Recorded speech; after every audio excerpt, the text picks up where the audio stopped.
you all just paralyzed with excitement?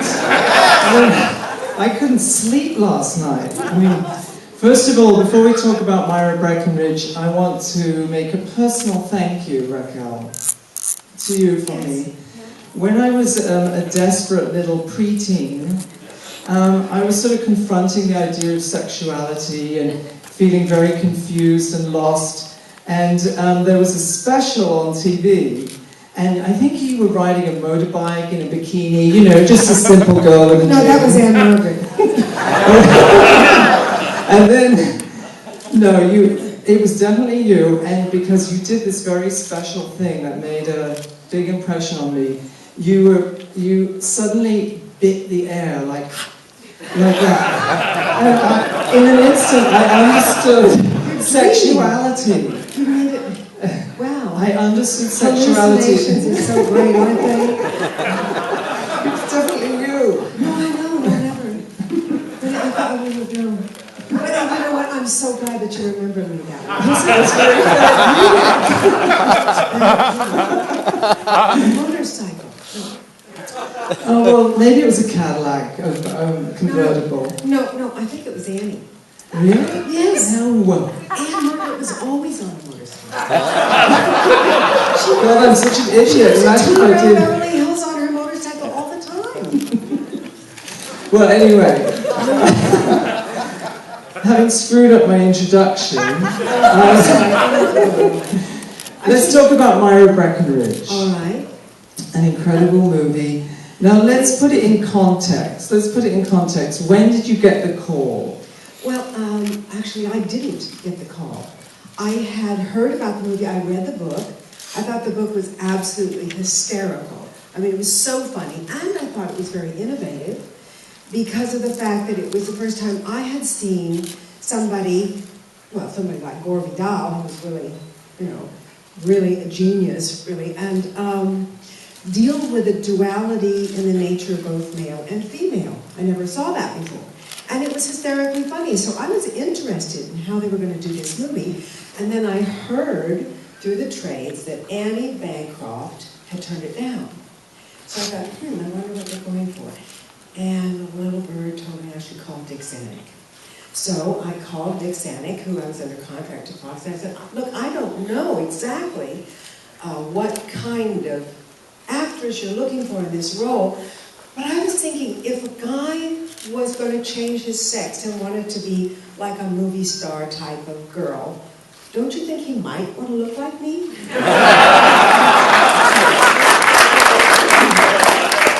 And he said, oh my gosh, that's a thought. Let me talk to David, that was David Brown, and then I'm sure Helen Gurley Brown got in on it too. And then I did get the call, and they asked me to come in and talk to them about it, and they gave me the role. I had not seen the script.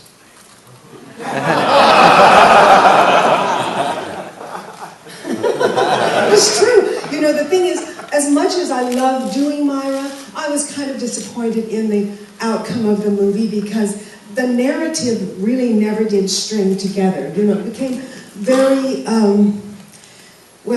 disjointed, and it didn't really tell the story of Myron, the film critic, who was enamored with all the famous, very, very strong, swashbuckling women of the golden age of film. And we can name them, from Joan Crawford to Betty Davis to, I don't know, Myrna Loy and, well, all of them. I mean, we could go on and on. But he wanted really to be one of those superwomen. And I think that's where the whole superwoman thing started, because it was women then that used to go to the movies. They used to bring the guys to the movies. That was more the way it went than how it goes now. So, but I felt like that thing, and then this critic changes himself into a woman. He does a transgender surgery, and then you wanted to hear the dialogue that was both male and female. And I felt like, well, now I'm sort of playing the girl's part. Rex Reed is playing Myron, And there's really hardly any real relationship between the two. They're not one person. So the idea of the duality in the nature, one minute she likes girls, the next minute she likes young studs, and the older men are just, you know, to use and abuse, of course. Tell us a bit about how you. I was watching it this morning, and it's so impressive. Refreshing myself, and your characterization, the way you play it, I think it's very sophisticated. It's this breezy, sort of sexy gym teacher, very brusque thing. How conscious was that? How did you evolve your depiction? You know, I just, the real thing was, I know this is going to sound very shallow of me, but Theodore Van Ronkel did these beautiful period costumes, which really did emulate all of the great film stars of the Golden Age. Theodore Van Ronkel, who also did Bonnie and Clyde. She did so many incredible movies. Bonnie and Clyde. She did other movies with Faye, and but she was really a genius, I have to say. She was so wonderful, and so I felt like these clothes kind of evoked the attitude. And then, of course, all of Myra's speeches and everything she said really came from Parker Tyler, right? Yes. The Parker Tyler is the great film historian, and all of his things are very erudite and very literate, and he carries on and on and on, and it's very amusing too, but that's really what she, you know, spouted off all the time with Buck Loner and the rest of them. So now, let's talk Mae West. Just dish on Mae. Oh, well, let's see. I don't know which story to tell. All of them? Do we have time for that, John? Anyhow, I think we should have time. Look at all these lovely people. We love you. So, anyhow, well, I did want to meet Mae because when I heard that she was going to play Letitia Van Voren, you know, I thought, oh, how fun. And I had seen her at UCLA and doing her fabulous show, and I knew all about her, you know, reinventing or saving Paramount Studios. But then I did go out and research her and find out all about her, and it turned out that she had never made a color movie before, and this was definitely going to be Technicolor, or whatever they called it in 1969. And also, you know, she really she did her first film for Paramount when she was 40 years old.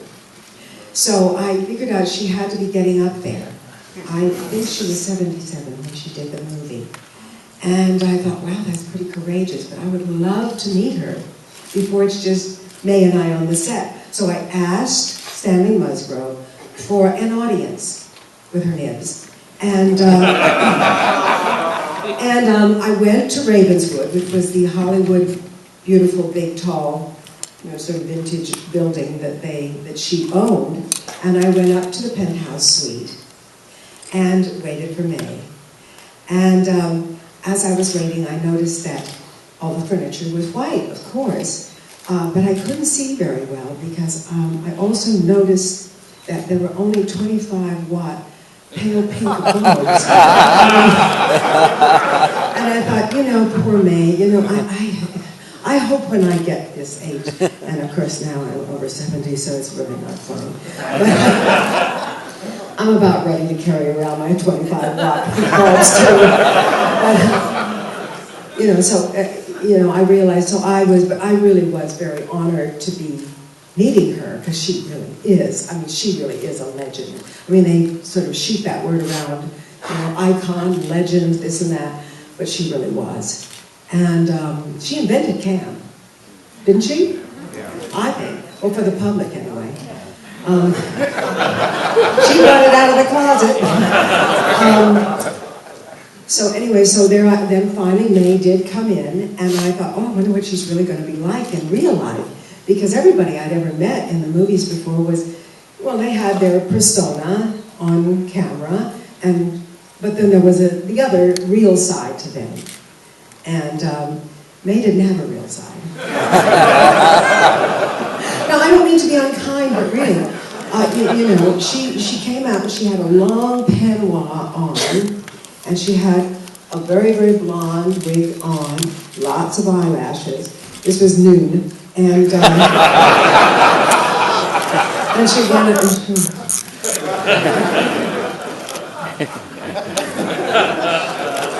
oh. You're a pretty young thing. What did you say your name was? So it was kind of like that, you know?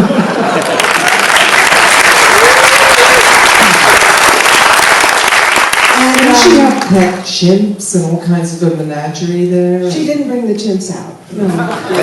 And there were no other men there either. No muscle guys or anything. They had those at SC when I saw her act in SC, at the University of Southern California. Then she had lots of muscle guys and things. But this was May, and I thought, oh, so she's really going to be like that all the time, 24/7. So, but it was, then the other thing that got to me a little bit is May never worked before 5 p.m.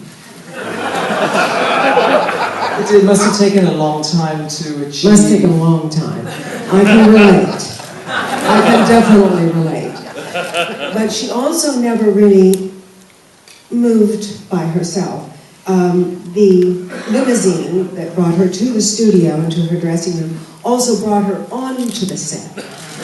So the big, huge doors that they bring the scenery in.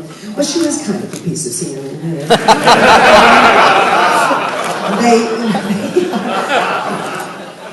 This huge car would wheel in, and then she would get out of it, and she would come and sit in her chair. And by that time, I also noticed that she wore shoes. Well, I've got the shoes on today too, but she wore the high shoes and then the platform on top of that, and the long dress, so you really couldn't see what her real height was. At one Probably point, the same as mine. Like Pixie, my height. Maybe so. But when I went over to say hello to her, I'm just identifying. do you wear those kind of shoes too? Actually, yes. But anyway, when I went over to say hello to her again and say hi, it's Raquel, remember? She sort of extended her hand to me, and I went to kiss the ring. And with that, one false fingernail, painted silver, fell to the floor. And I looked at the hand, and I thought, oh, I'm getting a vibe. I think she's a man. I swear to you. And then I looked at the face, and there was something about, well, when you get older, yeah, you can get a little different looking. And I don't mean to... You don't mean it in a mean way. I don't mean it. There's nothing wrong with being a man, is there? No, nothing at all. I mean, that is one of the persistent rumors about me. I think, right? That you're a man? Yes. And about me too. Well, as I was watching it again this morning, I noticed that she's vaguely incomprehensible in a lot of it. It's like, you can't pick up a lot of the dialogue, and I thought maybe May didn't do retakes. So I wanted to ask you about that. Was she amenable to retakes? I don't know, because she refused to ever appear in the same frame of film with me. There were no two shots. There was absolutely no two shots. I did read a quote So I don't know online. what she did while she was, because then she left after she did her things. And I had an off-camera, person read me my lines, and then I would pretend that she was there. But, she needed her rest. It's a very supportive attitude. I like that. I did read a quote from someone online. I can't remember who it was, who said that she resembled, she was smart and intelligent, but up close resembled a dockyard worker in drag. Well, yes, I have to say that's pretty accurate. I mean, at this point in her life, 77, all bets are off. You're not going to get, you're not going to be able to doll it up that much. Well, speaking of camp, we should also as many of you know, she was sensationally entrepreneurial and brilliant and innovator in her time. Yes. So we should leave on an up note with May. Now you listen, mentioned I don't ever hope to have anything like, her kind of what she left behind in her legacy. Beulah Peony a grape. I mean, that alone was just incredible. So you mentioned you had a gun in your pocket, or you're just happy to see it. Now, you mentioned the C word a little while ago. C? Yes, camp. Oh yes. And I was chatting with Elizabeth Berkley and Kyle MacLachlan about making Showgirls.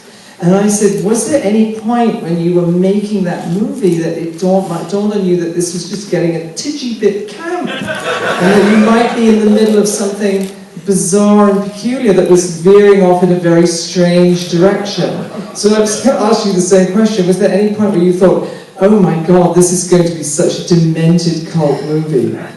Oh, very early on, as soon as I got this I said, well, this isn't Gore's book. This isn't going to be, nobody will understand it. It's just going to be sort of these visual impressions of different things happening. And you string it together, it doesn't spell mother. But each one is kind of interesting to look at for a while.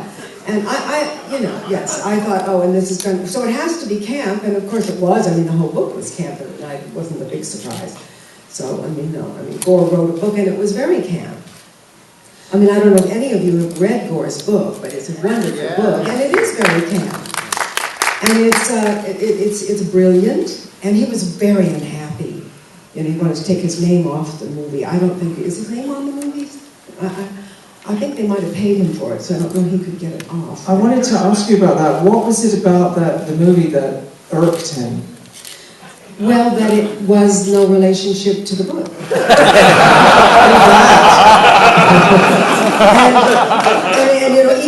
I don't think he thought it should be verbatim to the book, but he would have liked it if it would represent the idea and the premise behind the book. A glancing connection with the book. Exactly, a glancing, yes.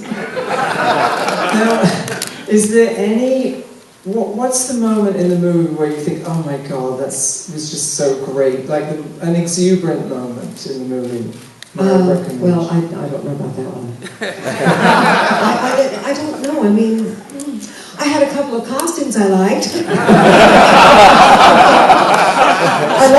I love the riding pinks, where I would come into the office with, I think it's Buck Loner at one point. And I did like the riding pinks, that was fun. I can't remember what else. Well, anyway, you'll enjoy those dresses. They were all sort of evoke different kinds of looks that we all saw in the golden age of filmmaking on these wonderful and sort of eternal goddesses of the movies. Was Gore Vidal a regular on the set? Oh no, not at all. Well, they hired Michael Sarn, whose claim to fame, God bless it, because he's really a very sweet guy, as only the British could be. He had a one hit. He was one hit wonder. Yes, Joanna. Come Outside. Oh, and Joanna. It was Joanna. And Joanna, again, was a kind of a visual sort of, montage-y kind of a thing, and that's what he did with the movie. He just made one great big montage from one thing to the other, and the fact that it had dialogue was, secondary. I do like Michael. I mean, really, he was a fun, sweet guy. But I did resent very much that he used to carry around this little box. It was a rectangular box about this big and that skinny, so you kind of could understand what might have been in it. And he used to say, I've got this little box for you, Raquel. And I said, I'm not strapping on anything, Michael. Okay? Get that right out of your mind. So it sounds like it was fun. It was Or was fun. it fun? Well, it was fun. It was pretty much it was all fun, but it was sad fun. Because I really was worried about the script. I didn't want to make a movie that didn't make any sense. I thought we were going to make something kind of revolutionary. And maybe in a funny kind of a way, it did sort of, for the gay community, and for those of us who are very aware of this duality that we all share, I think that it was a kind of a landmark and a kind of beacon that said, oh, it's very likely that this culture and the world culture and pop culture will change quite a good deal from this point on, and I think that that's true. That was a little bit of a signal that was really Gore's signal. And what about John Huston? Was that fun? Well, of course, I love to be with John because he's so brilliant, and he was funny as heck, and he was funny as Buck Loader, and he's very sinister in it, like sort of well, chills. Was he sinister with you? Or? Oh, no, he was very sweet. I once went to him and almost in tears, and I said, oh, John, did you see the latest draft? I think we're going to make a rotten movie. He said, oh, don't worry, my darling, it's a film, just a film. But John Huston, the great auteur, is saying this to me, I have no hope in hell. And maybe in order to become a cult movie, it has to have that disjointed, bad movie disconnection. Well, just a theory. Really? You think it has to have that? No. I don't know. I'm just trying to put a happy spin on it. Oh, I'm sorry. Am I a bummer? I'm just putting a happy spin on it because we're nearing the end of our Q&A. Oh, yes. I thought we should end with an unpleasant question. What was the most cringe-making scene? Like the thing that you just like shudder when you remember it? Oh, wow. I don't know, cringe-making. Everything was kind of cringe-making. I think there was this scene where Rex Reed was there and Farrah Fawcett was there. She was playing Mary Ann Pringle, and I was supposed to be in love with her, but he was supposed to be in love with her too. And we were on the telephone, and I really didn't understand what the heck we were doing. And at that point, Farrah wasn't Farrah, but it was just an odd. None of us knew what we were doing. We just sort of went through it. I will tell you a cringe-making experience that wasn't exactly a scene. But we love cringe-making experiences, right? And I'm being very negative. I don't mean to be. I'm sort of having fun with it. But anyway, I had this beautiful, beautiful dress, and this was, besides the riding pinks, the one that I loved the best, and it was black, and it had a big white ruff around the neck and a black velvet hat. And Theodora had designed it, and she even showed me the photograph based on a costume that was worn by Greta Garbo. So it was very, very beautiful and very chic, and I couldn't wait to wear it. And she designed it for the scene with Mae West, because Mae was going to wear all white with black trim, and so this would be perfect. Not. Apparently, Mae had a look, how, I don't know, but got wind of the fact that I was wearing this exquisite dress. And I went to the studio that day thinking, okay, this is our big scene together. And, well, I got all dressed up, I got made up, I got coiffed, I got the hat on, I got the veil on, I got the garters, the whole thing that we did. And I went to the closet to get the dress, and it wasn't there. So I said, well, Ruth, what happened? What happened to the dress? She said, it's been confiscated. I said, it's been confiscated? Well, what do you mean confiscated? She said, well, Mae does not want you to wear that dress. You can wear the red dress that you wore in the last scene.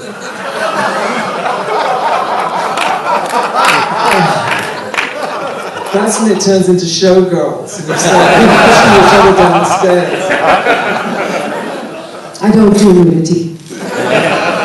No, but seriously, so here's the thing. So I call up Bobby Fryer, who was the producer of it. I said, Bobby, what's the deal? My costume is gone. I mean, there was a sketch, and all the the fabrics and everything were approved, and we've had it made. It was made at Western Costume Company, and it's been hanging in the closet waiting for its big moment. What happened? He said, well, Mae has approval over everything that is worn on. I said, she does. I said, well, what's wrong? She's wearing white, I'm wearing black. He said, yes, but that's a non-color too. And nobody gets to wear non-colors in the movie but Mae. I think that's the perfect way to end a I'll end with this punchline. And I said, well, Bobby, I said, I'll tell you what. I'm going to go home for lunch, and when the dress reappears, so will I.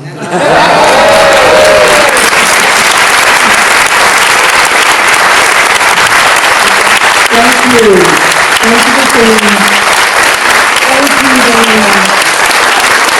I hope you enjoy the film, and you'll take it all on the first time you see it.